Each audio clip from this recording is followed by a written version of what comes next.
আমার হাতে এগুলো কিসের বীজ? তো হ্যালো বন্ধুরা, এগুলো হচ্ছে শশার বীজ। আজকে আমাদের এই জমিতে শশার বীজ বসানো হবে।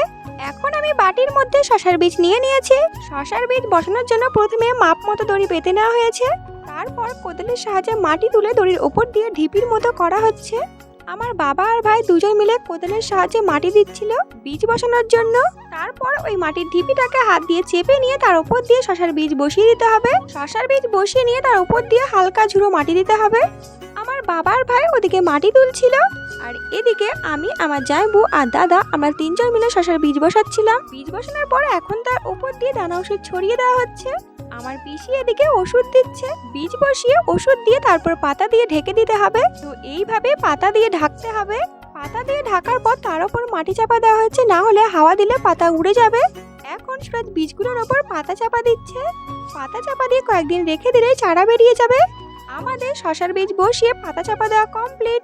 আজকের মতো ভিডিওটা এই পর্যন্তই। ভালো লাগলে লাইক কমেন্ট শেয়ার করে দিও। টাটা।